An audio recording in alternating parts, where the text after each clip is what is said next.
Right, now we come to the main event. I hope you enjoyed your entree and main meal. To get us underway, I'm very pleased to introduce our first investment partner. Oricom is a firm many of you will know well, working across infrastructure, energy and major projects, an area central to the New Zealand growth story and highly relevant to today's discussion.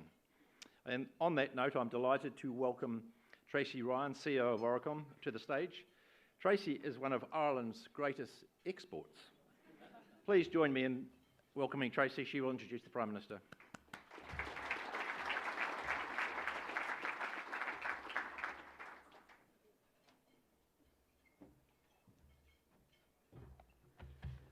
Thank you, Phil, for that incredibly warm welcome. Kia ora, everybody. Invercargill boy, and he claims that he's just saved Ireland's or the Ryan gene pool by having the only person from my Ryan family outside of Ireland that doesn't live within 5 miles of one another. So yeah, just in case anything ever happens to them. Anyway, it's great to see such a wonderful turnout today for the pre-budget lunch.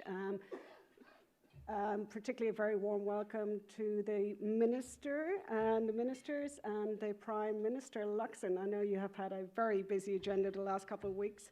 I'd also like to just say a big thank you to our co-sponsor, Salesforce, and I know Karen's going to get up later on with some closing remarks. It's amazing, I think I stood up here 12 months ago at the pre-lunch 2025, and wow, the world has absolutely changed since then. The conflict in Iran has heightened an already tense geopolitical environment, with 4 major storms in New Zealand in the first 4 months of the year, and the vulnerability of our infrastructure is clearer than ever. These events have put security and resilience firmly at the forefront of Kiwi minds. The impact of fuel prices are felt by everybody. Households, businesses, and government alike are having to make difficult choices about how to do more with less. We certainly have challenges. Not all of them are of our making or within our control. And the business sector acknowledges these challenges and wants to work positively with government to make the best of what we have now to get the economy working. Now more than ever, it's important for us to collaborate and work together for our common good. As a nation, we are good at dealing with disruption. There's no doubt we're facing challenges, so it's time to focus on what matters most, working together to build stronger communities, stronger connections within New Zealand and overseas. Leadership matters now more than ever, and this needs to apply from the top down. As a nation, we've frequently demonstrated inspirational examples of innovation, resilience, and creativity to the outside world, and now it's time to double down on this. We need to believe in ourselves, we need to be bold and compete with the outside world rather than each other. I want to compliment the Prime Minister and his officials and the government for their work in strengthening ties with other countries, particularly the recent Singapore Food Security Agreement and the India Free Trade Agreement. I was grateful to be part of the recent government delegation to Singapore. It's great to hear the Prime Minister and the Singaporean Prime Minister Wong talk about the spirit of collaboration between our 2 countries, and it's based on, which you really emphasized, on mutual trust and shared values as 2 small advanced economies. Representing Oricom as a Tier 1 Asia-Pacific engineering consultancy, it's always inspiring to hear how Asia looks to New Zealand for partnership. And I have to say, it's not just Asia. You know, for myself, who's now spent 30 years out of Ireland, but moved to New Zealand in 2008, Ireland has always looked at as another small advanced economy on the other side of the world to New Zealand. And I know, even talking to my brother yesterday, who works for the Ministry of Agriculture, talking about some of the partnerships we're doing together in the research and innovation in the agriculture space. So, you know, we actually do really have great ties around the world and should continue to be able to leverage those. But with that, we need to make sure we have the infrastructure to grow so we can fully realize these opportunities. We need to acknowledge the circumstances we are in and act pragmatically to do the best we can with what we've got to build for future generations. We certainly need to look at why it is so expensive to build infrastructure in New Zealand. We shouldn't be the most expensive place in the world to build it in. People have been conditioned to believe that world-class infrastructure is too expensive, too slow, too risky. But actually, we need to move from the cost to value, price to lifetime. Affordable infrastructure is broader than cost. It is smarter, it is whole of life, and it's about outcomes. But that doesn't mean it has to be gold-plated. The business community is willing to engage constructively with government, to be pragmatic, to focus on what's achievable, and play our part in strengthening the economic foundations of New Zealand. That means working together across sectors, across political cycles, and increasingly across borders with trust, stability, and shared purpose. We have proven time and time again that we are at our best when we collaborate and focus on the long term. And it's in that spirit, it's my pleasure to invite the Prime Minister to talk to us today about the priorities and settings ahead. Prime Minister Luxon.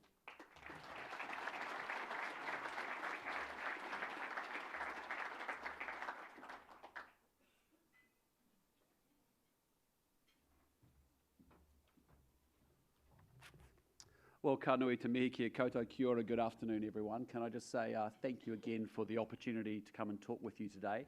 Can I say first up, thank you so much for what you do as business leaders. I know it's an incredibly difficult and challenging time to be leading at this moment, but I also want to say thank you very much for the engagement that we've had as government and industry working together rather than us doing it to you, is the way we've wanted to work with you with respect to the way we're building our response to the fuel crisis that we've been working with many of you in this room, and we really do appreciate everything that you're doing with us. Can I just acknowledge you, Tracy, and say thank you for coming with me on so many delegations over the last 2 years as well. And to Karen from Salesforce, thank you for sponsoring the event and the contributions that you make also to government in particular. Before I begin, can I just acknowledge Business New Zealand's CEO, Catherine Rich. She can't be with us today. She's struggling with COVID. But I just want to acknowledge Catherine and also Business New Zealand's leadership in general and just say thank you. Thank you for your support on the Indian FTA that was so critical to helping us finalise the FTA and bring it into life. And so on behalf of all Kiwi exporters, large and small, thank you, thank you, thank you. Well, look, today's been officially billed as a pre-budget speech, and I'll touch on the budget and our priorities this year a little later on. But certainly in a more volatile world, and off the back of the recent trip to Singapore, I'd really like to take the opportunity to speak to you today on a bigger, broader topic, both in my capacity as Prime Minister and also as National Party leader. And I'd like to speak to you today about where New Zealand stands in the world, a volatile world, a world that's changing very quickly and becoming less predictable, and how we need to adapt and respond and secure our own country's future. The Indo-Pacific region is the most economically dynamic region on Earth. It will generate 2/3 of global economic growth over the coming years. By 2030, 2/3 of the world's middle class will be living in our region. But there's actually another side to this. Something important has changed in how global power works, and we need to be really honest about what we see. And put quite simply, our world is facing 3 big challenges. First, we're moving from a world ordered by rules to one ordered by power. Countries are shifting from working together under international law to more transactional relationships without shared rules. And in this setting, stronger nations do as they please, and smaller countries have to adjust. Second, international relations are moving from an economic focus to one dominated by security concerns. Competition now means cyber attacks, disinformation, supply chain coercion, and grey zone operations are primary tools of statecraft. And thirdly, we're moving away from a world that valued efficiency, like lean supply chains and borderless capital, to one that now puts national resilience first. And I think the examples are obvious to us all. The United States, which supported the global order for 80 years, is now focusing more exclusively on its own view of its own interests, America first. Russia has made its brutal intentions clear in Europe, reminding the continent that territorial conquest is not a relic of history.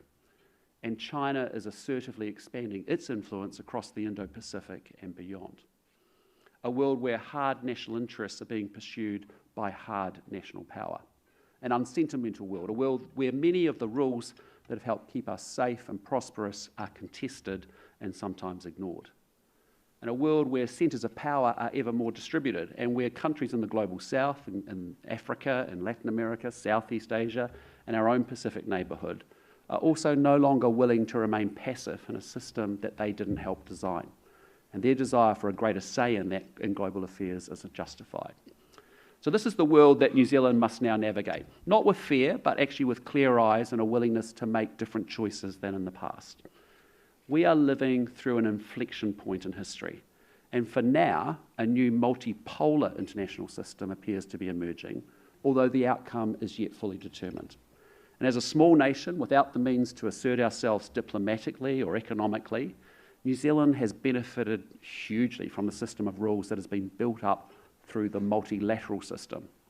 We've helped build it. In fact, we have a long record of continuing to invest in its development. Our values, our trade, our security all depend on that multilateral foundation. And so alongside our friends and partners, we must keep working to protect it and also to remake it. When you turn on the news at night and you see the alliances straining, you see trade wars flaring, you see rules being rewritten by the powerful, it's only natural to feel as though the ground is shifting beneath you. You know, it can seem to all of us as though the world that we knew and our parents knew is becoming unfamiliar, harder to interpret, and beyond our control. And I hear those concerns and feel them too, and I want to be honest with you about this instead of just giving some empty reassurances. But let me also stress this, because we have faced similar challenges before and we have overcome them. I just want you to consider for a moment the New Zealanders who have come before us. Think about the generation that lived through the First World War. They witnessed a world that they believed to be civilised to fall into absolute chaos. Empires collapsed, 10 million people died, and the old certainties about the order, progress and nature of Europe were shattered on the Western Front. Young men from this country, including my great-grandfather, left small towns and farms to cross oceans and fight in a conflict that they must have felt beyond their comprehension and control. And then they returned home and they rebuilt. And yet less than 20 years later, they faced another global conflict in the Second World War. They confronted fascism, a disciplined and well-resourced movement that conquered much of Europe and appeared in 1940 to be winning. And the outcome was not inevitable, it was not guaranteed. People were frightened, and they were right to be frightened. You know, they're called the greatest generation for a very good reason, because many of them were children of the Depression. They had already experienced hunger, loss and hardship, and then as the world began to recover, they were called upon to do the hardest thing imaginable. They answered that call. They went to Europe and the Pacific, and those at home here rationed and sacrificed and waited, often not knowing whether the letters would stop coming. But what made them great wasn't that they had no fear, it was that they understood deep down that freedom to live well, to raise your children in peace, to speak your mind, to choose your leaders, doesn't just last on its own. Someone has to stand up for it, and their generation did. But they didn't just win a war, they built the peace that followed afterwards. They built the hospitals and the schools here at home in New Zealand, and they created the international institutions designed to make sure it would never happen again. The very rules-based order we're now working to preserve, well, they built it.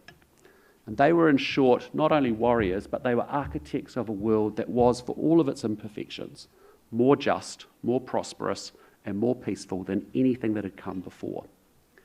And then came the Cold War, 40 years of living with the threat of nuclear annihilation. And yet science advanced, democracy spread, and human rights improved. And in 1989, the wall came down, not because of war, but because of powerful ideas and the courage of ordinary people who refused to keep living a lie. Now, we are inheritors of what they built, and the question is whether we prove worthy of that inheritance. But history teaches us. It teaches us that the world has always had its inflection points, and those moments are always the most unsettling. That's when the dictators seek to dominate, that's when fear replaces reason, and it's when the urge to turn inwards is most strong.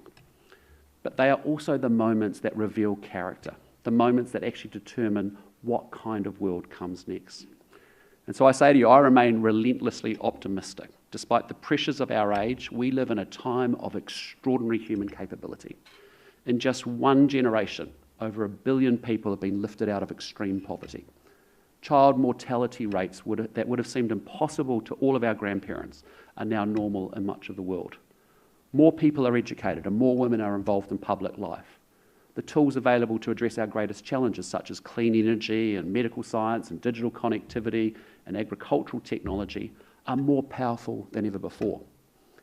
And so the Indo-Pacific is not just a region of risk, but it's also one full of great opportunity.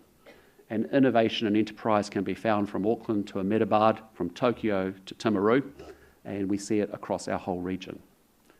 In that context, small countries have often done well during times of change when they are coherent, when they are trusted, and when they stand for values and interests that are important to them. And New Zealand has its own version of that story. At our very best, we have always positioned ourselves on the right side of history. That's exactly who we are. So yes, the world is unsettled. The order that we've depended upon is under real pressure. And there are forces in global politics that none of us can fully control. But here's what we can control: how prepared we are, how resilient we are, and how well we stick together. We can't control the storm, but we can secure our future within it. And that's exactly what I want to talk to you about today. So in a more volatile and uncertain world, we've got to focus on controlling what we can control. And that starts right here at home. Because for too long, we have assumed that our location protects us, that an ocean and a quiet reputation are enough. And I can tell you they aren't. Geography gives us time, but it doesn't give us immunity. We've assumed our international relationships would carry us, and they matter enormously, but we must invest in them. They're not unconditional, and they are sustained by contribution. Partners support those who show they're willing to help themselves. We've also assumed large investments in renewable energy would insulate ourselves from energy shocks offshore. We've assumed that our economy would always bounce back. But as I've said before, New Zealand needs to get its finances in order for long-term growth. An economy that can't support itself in a crisis is a major risk, both strategically and financially. And maybe most importantly, we've assumed our social cohesion is a given, that New Zealanders will always stick together when times are tough. But history shows us that's not always true. Social trust isn't inherited, it needs to be built and it needs to be cared for and looked after. These issues aren't just academic, as I'm talking to you about them. They're actually really important issues that matter to Kiwis. Secure and affordable energy matters just as much for manufacturers here in Auckland as it does for mum and dads battling to keep up with the cost of living. Secure access to global markets matters just as much at the milking shed as it does for cutting-edge companies like Holter and Rocket Lab, competing on the global stage for capital and talent. And financial security matters just as much for Kiwis meeting the cost of a mortgage and planning for retirement as it does for governments worldwide grappling with the cost of borrowing. The bottom line, quite simply, is we can't have prosperity, more jobs, more exports and higher wages without having greater national security. And in 2026, risks to our energy security, our financial security, our international security and our social cohesion each threaten our future as a wealthy, inclusive and diverse trading nation in the South Pacific. And so each issue demands a coherent response, anchored in an overall objective of strengthening our collective national security for a more volatile and uncertain world. And so today I'd like to provide some guidance on my party's direction of travel on some components of that national security before speaking briefly about our priorities in this year's upcoming budget. So let's talk first about international security and our presence offshore. As I spoke about earlier, flagrant violations of national sovereignty, such as we've seen with Russia's illegal invasion of Ukraine and heightened great power competition in the Indo-Pacific, have each contributed to a more volatile and uncertain world. And as a small trading nation, we're disproportionately exposed. We have a strong voice, but in an era increasingly dictated by hard power, our choices are limited. Enhanced investment in our own defence capability is critical, allowing us to support both our own national security and also the wider resilience across the Indo-Pacific region. And in an era where trade and security are increasingly interrelated, investment in our defence capability also represents an investment in our economic security and our prosperity. And so if re-elected, National remains committed to continuing to implement our defence capability plan. That is to double our defence expenditure as a share of the economy and to prioritise interoperability of our defence forces with our only ally, Australia. But for a small country like New Zealand, our security depends as much on the system of rules, relationships and institutions that have developed over decades, as it does the size and the capability of our defence force. And that's why in this term of government, diversification of both trade and defence relationships, particularly in the Indo-Pacific, has been an urgent priority. Upgrades in our relationships with India and Singapore, closer cooperation with NATO's IP4 and ASEAN, and our role in the Pacific Island Forum are each critical steps against a volatile international backdrop. And so we will continue to develop the lattice work of interlocking relationships, bilateral, regional, global, that together provide depth and resilience for New Zealand. In a more volatile world, some of our traditional friends and partners seem to be doing the same, forging new partnerships shaped by many of the values that we hold dear and their own support for the international rules-based system. The multilateral values and institutions that have underpinned our prosperity may be under strain, but they haven't yet perished, and we have to evolve and remake them. And New Zealand, with others, must continue that mission in the months and the years to come. So, for example, we will continue the work that we started last year to strengthen the dialogue between the EU and CPTPP trade ministers to reinforce the rules of international trade. And as Lawrence Wong and I discussed last week, where high standards can be met and New Zealand's interests are served, we will explore expanded signed arrangements between New Zealand and Singapore on trade and essential supplies with other countries potentially. Secondly, I want to talk about energy independence in the context of our national security, because New Zealand's energy vulnerability is no longer a theoretical risk. It's a live crisis on full display in the Strait of Hormuz every single day. And every week I get the great privilege of speaking to farmers and growers and manufacturers and truck drivers and tradies who have seen their lives and their businesses affected by events half a world away.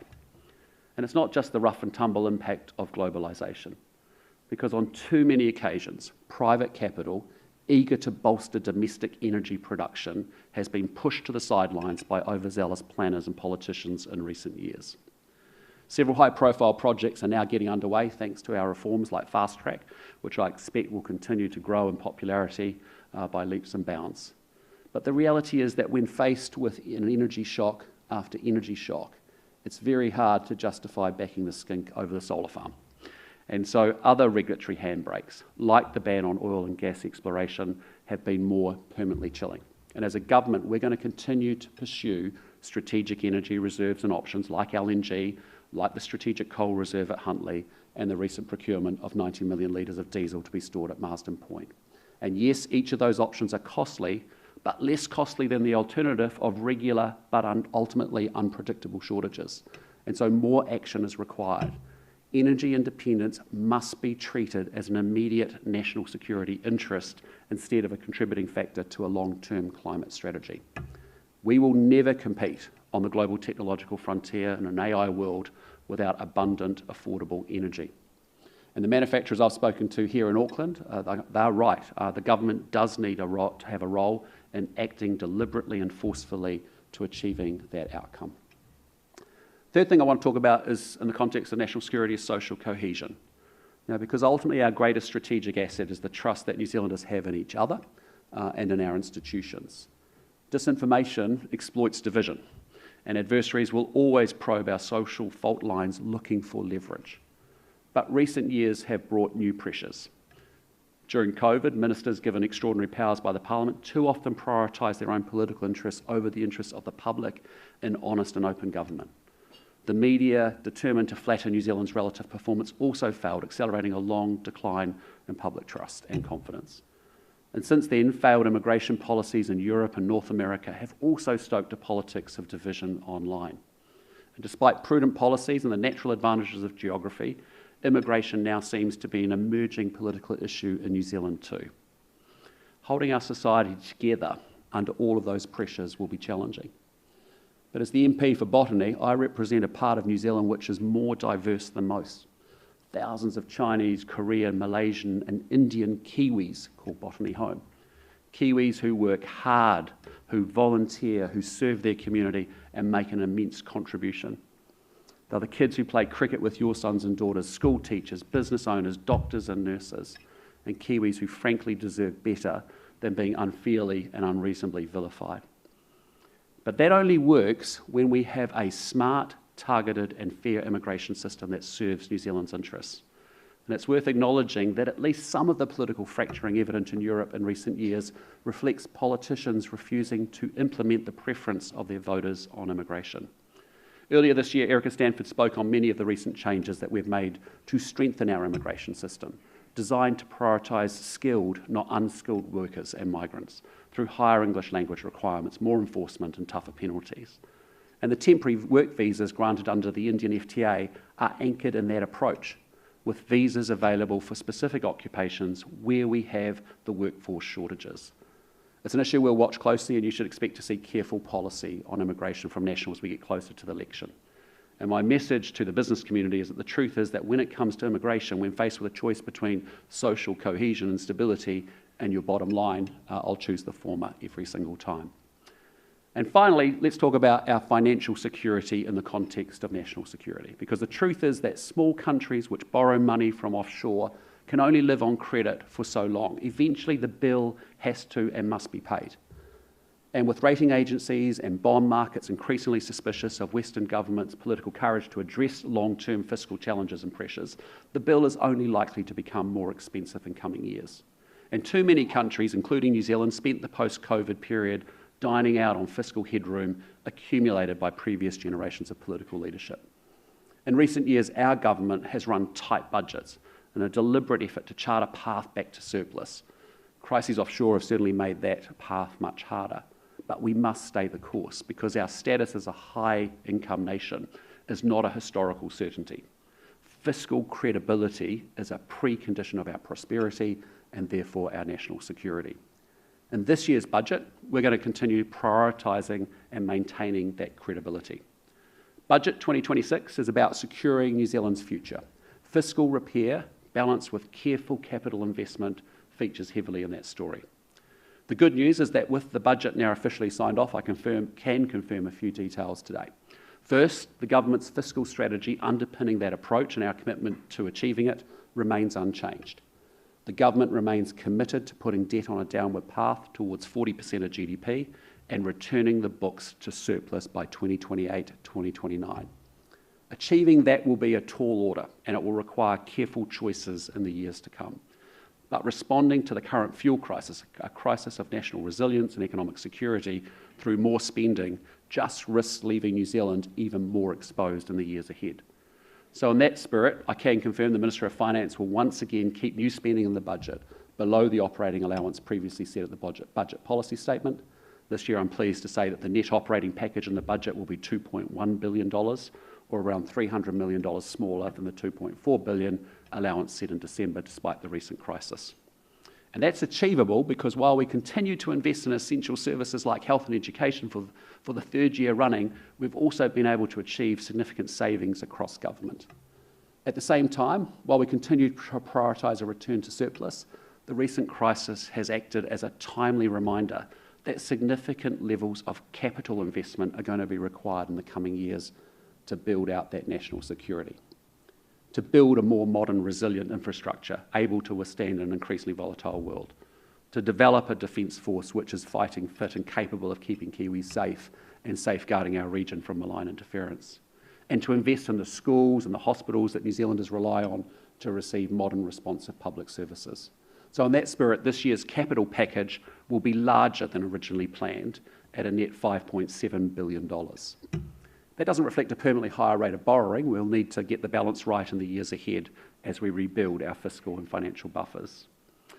Finally, promoting financial security isn't just about the government's financial position. The truth is, if we're really honest with ourselves, is we don't save nearly enough, and we rely too much on money borrowed from overseas to support our lifestyles, and that must change. Government's role must shift from simply meeting the rapidly growing cost of New Zealand's superannuation, to which we remain very, very committed, to a stewardship role for New Zealanders' financial security, supporting greater levels of private savings and investment. In last year's budget, you saw us agree to lift KiwiSaver contributions from 3% to 4%. And we said in November last year, if National's re-elected, we intend to lift contributions further to 6% each for employers and employees. Some commentators have recently recommended a further set of changes to support the long-term health of the scheme, several which have also been recommended in the past by the Retirement Commissioner, So National is considering all of those changes, and we'll have more to say on our KiwiSaver policy soon. So in closing, there's a quote attributed to Pericles that has stayed with me. And it's quite simply, he said, just because you do not take an interest in politics doesn't mean that politics won't take an interest in you. And the same is true of the world order. We can choose not to pay attention to it, but it will not return the favour. We have what the world wants. We are a reliable and trusted partner. We have values worth defending and a future worth building. But none of that is guaranteed. It must be chosen and it must be worked for. And yes, the world is at an inflection point. And the question is not whether New Zealand is affected, it is. The question is whether New Zealand is ready. So today I'm asking you to help make us ready. Not through fear, but through the deep, quiet confidence of a nation that knows what it stands for, knows who it is, and knows what it is capable of achieving. Thank you very much for being here. Thank you for what you do. Appreciate you.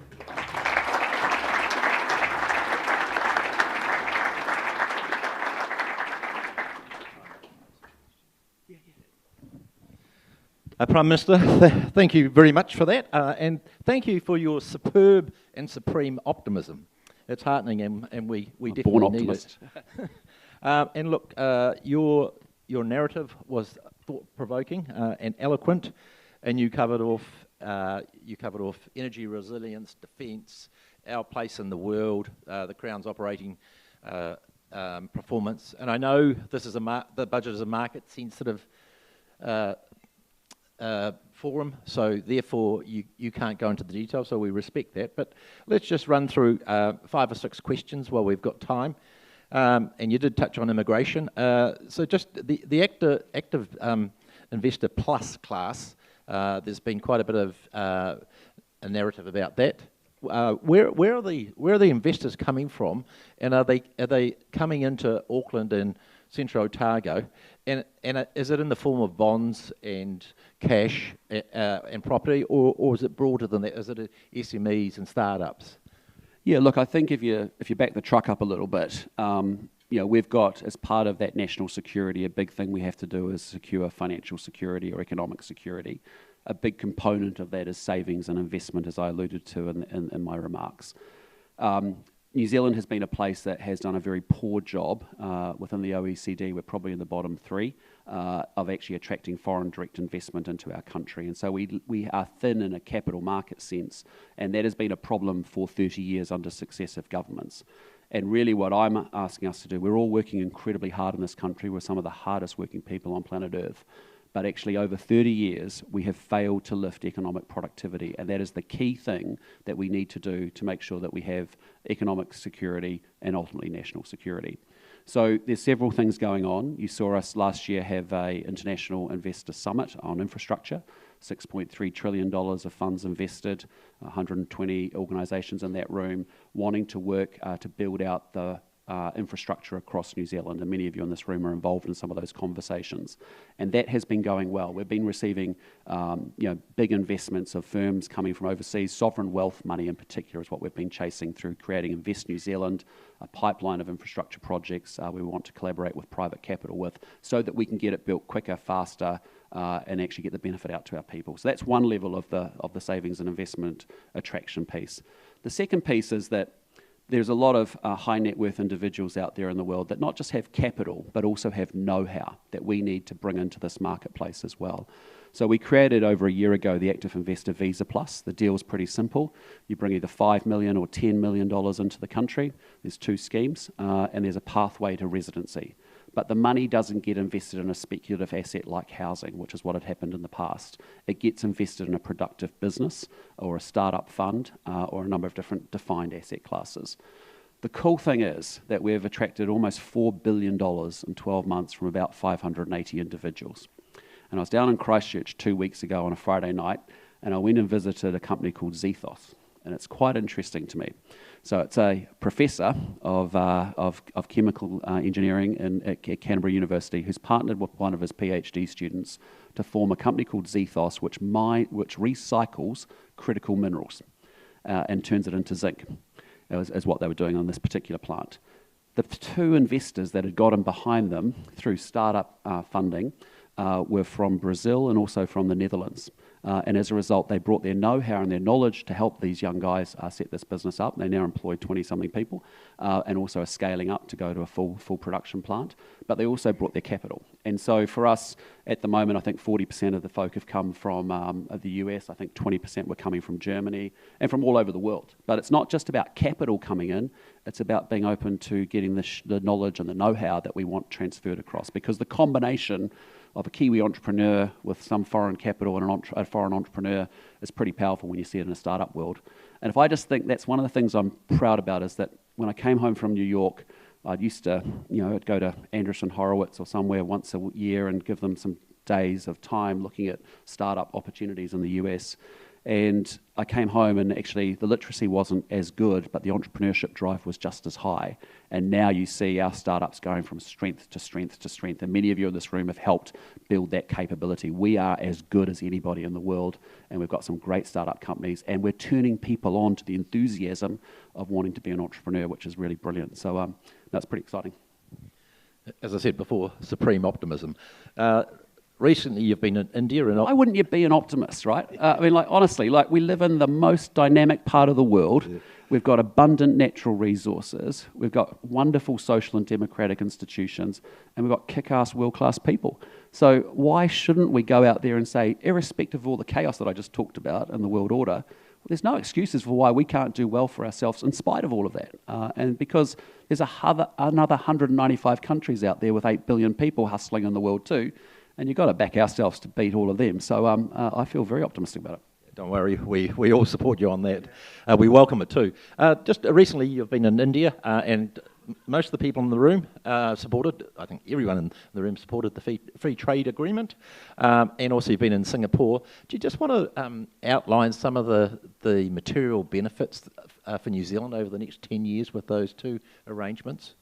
Yeah, look, if I take the Indian FTA, I was in Whakatane 2 weeks ago, and I was talking to a group of about 120 people, and this lovely husband and wife team came up to me, and they had put a gift in the Crown car, just to say they wanted me to have a little gift of time together, but also to tell me that they were kiwi fruit growers. And they were super excited about this Indian FTA because basically we're going to have a 4-fold increase in the tariff-free quota and then a halving of the quota, I think, any point after that, if we get up to that. So we can sell 4 times more kiwi fruit into India than we can today. So that for them was saying there are jobs now in Whakatane and regional jobs where they're going to take on more workers, going to be able to pay them more income because of that opportunity that's created because of India. India is a country I've been going to since I was probably 22, and I've probably been there, 40 times. And because my old company, Unilever, was one of the top 10 companies in India in its own right. And it's an incredible place. And when I first went there, people used to get paid in coins daily. They didn't have a job or an employment contract or an employer. And as that country has moved from low income to middle income, there is now 440 million people living in the middle class in India. And by 2030, there'll be 750 million living a similar standard of life to the middle class here of New Zealand. So when you see a country go from low income to middle income, increasingly on a pathway to high income, ultimately, that is a great growth opportunity for a country of 5 million people to do a deal with 1.4 billion people, the most populous country on earth, what will soon be the 3rd largest economy in the world. And so to get in on that and to negotiate that, I was incredibly proud. In fact, it's one of the proudest legacies, I think, of our first term. And Todd McClay deserves tremendous credit, who worked with me on that one, alongside Prime Minister Modi and also Trade Minister Goyal. So I want to say thank you to all of you in the room, because you could see that we were, the Indian FTA, if it was in any other 5 million people country, they would be celebrating in the streets saying what a fantastic opportunity. And the fact that we as a government and political leaders could do the deal, but the fact that you as the business leaders came out in support of all of that was so appreciated. And now that led to us getting political bipartisan support. And as a result, this is not a political thing. It's not a Labour or national thing. This is a New Zealand thing, right? We should all be celebrating this. Because when we expand trade opportunities, whether it's been in Europe or the UK, the GCC, the UAE, or India, the other FTAs that we've been involved with, or the CPTPP, they are huge, huge opportunities for this country and for more jobs, higher incomes, and more work for people. It would be remiss of me not to bring up health. It appears either number 2 or number 3 on any poll that you look at, number 2 or number 3 in terms of on the minds of voters. So obviously you can't go into the detail, but is there something there for health in the budget at a high level? Because you've still got pressures on wait times, access to doctors, medicines, etc. And you know, it's affecting employers and communities. Yeah, look, I'd say on health, you know, Simeon and I are pretty proud of the work that we've done there, because essentially, you know, it's a massive bureaucracy. And what had happened was 20 DHBs had got merged in health, 2,500 extra management had been put on top of it all. It wasn't what we'd call a proper merger and acquisition kind of strategy. It was actually just, let's keep it all going with 20 different payroll systems and just chuck more bureaucrats on top of the whole system. So it's a massive bureaucracy. In fact, it's one of the largest, most complex organisations, Health New Zealand in Australasia. What we've done is, in the first budget, I think we found $16 billion we put extra into the health budget. That has led to us being able to hire 2,100 extra nurses than what we had 2.5 years ago, 600 more doctors than what we had 2.5 years ago. And so we've got money flowing in. You've seen us invest $604 million in cancer drugs, huge investments in primary care, up 13%, $175 million going into GP practices across the country. So there's a lot of money going in. There's a lot of extra resources, the third medical school, doctors, nurses, all that good stuff. Then there's outcomes, because we didn't feel that system was focused on outcomes, and we set 5, which was faster emergency department wait times, faster first specialist appointments, elective surgeries, immunisation rates, and cancer treatments within 30 days. And that means that we want those 90,000 people across the broader health system, I think it is, don't quote me, but it's a big number of people focused on what their job is, which is to improve outcomes for customers, which are the public of New Zealand, and to have a customer mindset. In fact, it's a broader point on the public service. I want the public service to be large service organisations that are technology enabled, that are customer focused. They have a customer mindset, that they're helping the people of New Zealand. So we've put the money in, we've got the resources coming in, we've got the clarity on the targets, and in the middle, we've got to get an organisation. It's an organisational challenge to get that money through the system and out to make a benefit. And we've had some good improvement on those 5 metrics already, but there's a lot more for us to do. Great.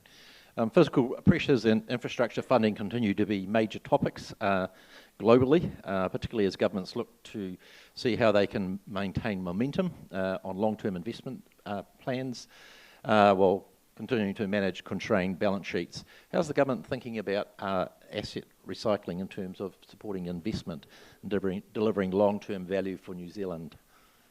Yeah, look, I mean, I think there's a bigger conversation, as I said a few months ago, to have there about, you know, the government owns a bunch of assets. You look at places like Singapore that recycle those set of assets that they own with a view of actually generating a better return for their people across the country. And so you could ask some legitimately good questions about why does the government own X, Y, or Z that might generate a very low return when it could recycle that asset and actually end up investing in a new asset that could generate a 6, 7, 8% return rather than a 2% return for the people of New Zealand. I think there's a legitimate question to have about that. Again, I think, you know, for us, the bigger point on infrastructure is that we've been running the country like it's 1975. I mean, honestly, we haven't evolved it sufficiently. Something's happened over the last 30 years where we've just kept incrementalising the system to the point that consciously or unconsciously we've created a huge amount of red tape, and it's very, very difficult and very, very expensive to get things done in this country. And I think the other biggest legacy of this government is going to have the courage to take on and do the big reform on RMA, which actually is really challenging and difficult and tough and would be politically easy not to do. But we must do it because it's the single biggest thing that's holding New Zealand back. You know, why does it cost 50% more to build a 3-bedroom standard house in New Zealand, just the build cost, compared to the same house being built in Queensland? And when you get into it, it's because our RMA resource consent and building consent times have doubled. The cost has doubled. It's $1.3 billion a year. And so the new RMA we're building is designed so that we have 50% less consent, so we can get on and get the show moving and get things getting done and built. We need to get infrastructure increasingly out of the political realm. You know, we need to have, that's why we've worked hard with the Infrastructure Commission to build out a 30-year pipeline. We want more definition around that.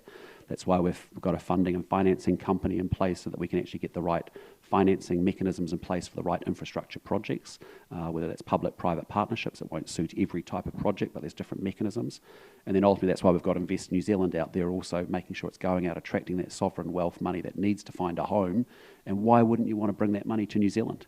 we are a safe haven for investors in a world of chaos out there. So we've got a great pitch to make to bring that capital to New Zealand to be able to get the roads, the schools, the hospitals built that we need to get done. So, that's part of it. The other part, that's the companion piece to the RMA reform, is you've got to disempower a branch of government. You can't have district councils, regional councils, central government, three arms, and so we made a decision last November, and Simon Watts is here and he's driving that, that will actually knock on the head the regional councils, which I think is important because that's just another bureaucratic layer that's been the way we may have done things in the past, but it's not set up for how we want to do things going forward in the future. I think we'll wrap it up there. So Prime Minister, thank you again for your time today and for the discussion. I think what's very clear today throughout both the speech and the conversation is the scale of the balancing act governments are navigating right now, responding to immediate pressures while also trying to position New Zealand for longer term growth and competitiveness. And from a business perspective, these longer term signals around investment, infrastructure, productivity, innovation and international engagement really do matter. I'd also like to acknowledge our sponsors, Oricom and Salesforce. And Salesforce is a company working with businesses and governments globally on digital capability, customer engagement, productivity, which are hugely important, and you touched on that, and the effective use of technology and data.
because for whatever reason they had trusts and the family income was kind of hidden.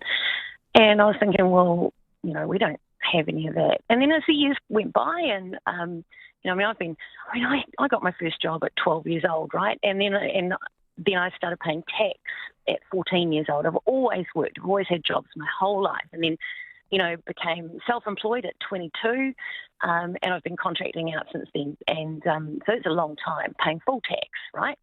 And then, get married, have kids. My kids ended up, being fortunate enough to get to university. And I was my eyebrows used to kind of raise when I'd hear stories that my kids would bring home about, such and such from school, they're in my class and I'm flirting with them, whatever.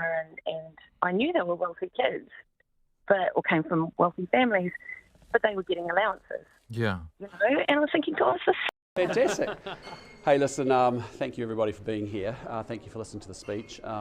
We've actually got a plane to catch, all four of us, to get back down to Wellington, so we'll take a few quick questions, but I'll let you shoot. Can we talk about the operating allowance? You said that's been reduced from $2.4 billion down by $300 million. Where is that savings coming from? Look, we'll detail all of that in the budget with a specific detail, but as you know, we've been working really assiduously to move money from the back office to the frontline services, and that's been redirecting the money that we're spending. And some good examples. It's not always just about the quantity of money you're spending, it's about how you spend that money that matters, and that's what we've been doing, is doing so more efficiently. And so again, it's a relentless drive we have, as I said, daily practice, make sure every taxpayer dollar's being spent more, that we're getting more from it, and that's what we've been focused on. Are you following the scale of the I'll just go. So to put other government departments on notice then that they can expect that they are going to have to find savings, there may be job losses, programs cut?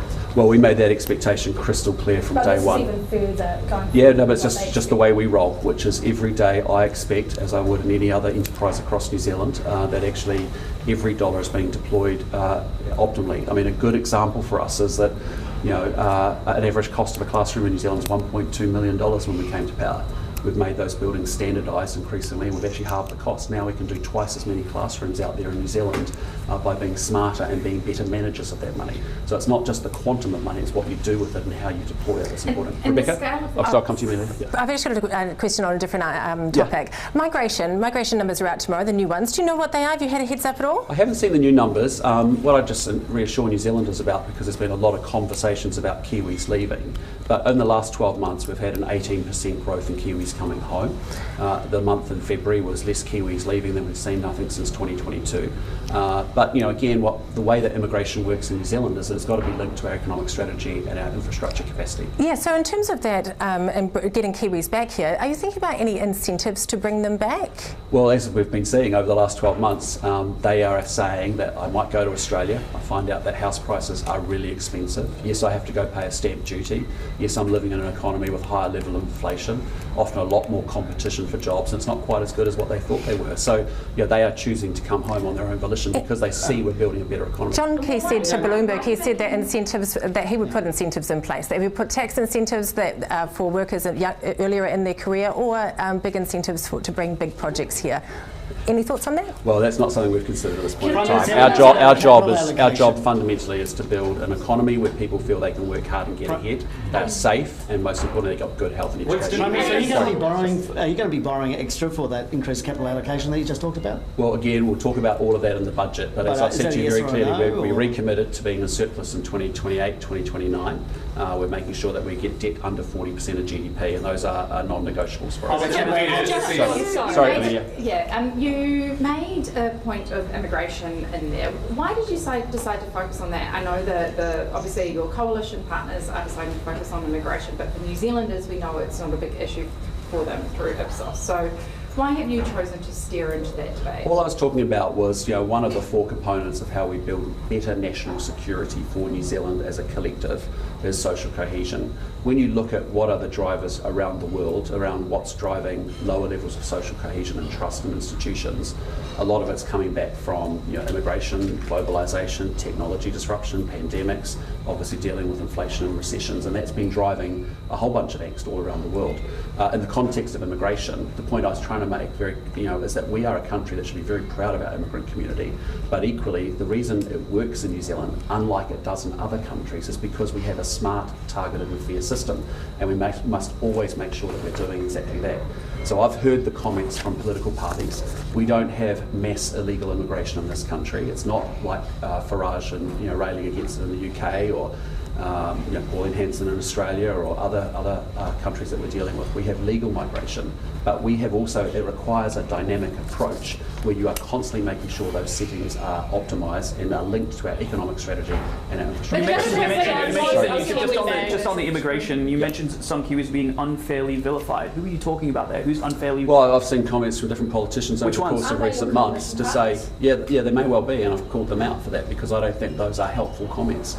We saw an Indian FTA conversation get perverted into a conversation about a fear of mass migration to New Zealand. That is just factually incorrect, and it's wrong. So I wanted to correct the record, and I don't think it's right. These are Kiwis who have left everything they know, chosen to come to this country. They work incredibly hard. They send their kids to school. They don't go on welfare, and they are fantastic Kiwis, and they've made a great contribution. But the system works where it doesn't in many other countries is because we have a very smart, targeted, fair immigration system that we constantly dynamically adjust so that it's linked to our economic strategy. And are you guys considering the partial sale of Kiwi Bank? No, but I'll let Simeon Brown, who's the Minister of State-Owned Enterprises, say a few words on that for you. No, what we've done is we've set a letter of expectation, which is we want them to compete vigorously with the Australian counterparts to make sure we have a more competitive banking sector in New Zealand. We have the capital requirements that the Reserve Bank has changed, allows them to grow, and we expect them to grow, we expect them to compete, so we have more competitive banking here in New Zealand. Will you take an IPO? Are you interested in the... Well, look, we went through a process last year. What came from that process was actually the capital requirements that the Reserve Bank set no longer mean us having to continue with that process at this stage. What we're focusing Kiwi Bank on now is growing as quickly as they can, being a vigorous competitor in the market to make sure New Zealand has a more competitive banking setting, particularly against the Big Four. That's what we want them to do. Will you take an IPO? Fast enough on that. Is that what that message is about? Our expectation about being very clear with them, we want them to grow. The capital requirements allow them to do that. We expect them to be competing against the Big Four, so we have more competitive banking here in New Zealand. Ultimately, that drives lower costs for New Zealand households and businesses. Will an IPO be a policy? Support the partial selling of Kiwi Bank. Will you reconcile it? Well, again, we're not saying that, so let's be clear. You've just heard from the Minister saying, there was a capital raise proposal put together last year. There was a change from the Reserve Bank of New Zealand's capital rules for all banks across the country, and as a determination, Kiwi Bank said, hey, listen, that's giving us and freeing us up in a way that we can actually grow this business. The Minister's doing the right thing by actually setting a letter of expectations that we expect performance from Crown entities. And after 6 years of sort of being in stasis and not held and pushed to account, he's done a very good job of saying, hang on, we expect Kiwi Bank to grow. We want you to come on and challenge the Australian banks and to get a more competitive borrowing in place and therefore lower the cost of living for New Zealand. Will you take it as a policy to the election? Divisive politics, can you assure that that any coalition clashes can be ruled out ahead of this budget? So I'm really interested to make the point, and I think if you take the thesis of my speech, it was acknowledging that where we sit in the world today, the world is changing around us. And my speech was about how, in that context, does New Zealand actually secure its own future. What I said to you is that we need to start at home. We need to control what we're doing at home, build more national security in its fullest sense. That requires social cohesion, it requires fiscal and financial stability, energy independence, and those are important components of what we've got to work on in the years ahead. This country has a fantastic future, but we've got to build a stronger homeland here in New Zealand. That's what we're going to do. Prime Minister, tens of thousands of New Zealanders move to Australia every year. Should we be doing more to keep them here or to bring them back? It affects many families in Auckland. It affects many families right across the country. Yeah, so Rebecca, as I just said, we've had an 18% growth in Kiwis coming back from Australia in the last year. Many of them, as you know, go to Australia, many of them coming back from Australia and other parts of the world. 600,000 are in Australia, Prime Minister. And there's been always a large diaspora in Australia, but isn't it fantastic? Isn't it great? And we should be celebrating the fact that we've had an 18% growth in Kiwis coming home, and we've had less New Zealanders leave in the last month of February than what we've seen since 2022. And but would you like to see more back here? Oh, absolutely, but that's part of what we're doing. We are rebuilding the economy, so if you work hard, you can get ahead. We're making sure that it's safe. We're making sure that you can actually have good access to health and education. Take one more question, guys. We've got to go. Who gets the last question? Mate, you haven't asked one, so let's go for it. Social cohesion. Yes, good to see you. In uncertain times, how does the government define social cohesion while also advancing policies many Māori view weakening the tiriti? I disagree completely, and I just would refer you to my Waitangi Day speech where I talked about the importance of the treaty to New Zealand. I appreciate in a speech where I'm talking about New Zealand's place in the world, there's not a great opportunity for me to unpack all of that. But if you reference my speech at Waitangi Day, you'll get a great sense of why we believe in the treaty, why we think it's so important. But having said all of that, social cohesion is not just a government thing you drive centrally. It is actually built from the ground up, from the community, from business and from government, working together, and all of us as individuals and citizens working on that challenge. All right, team, you've got to go. Thanks so much.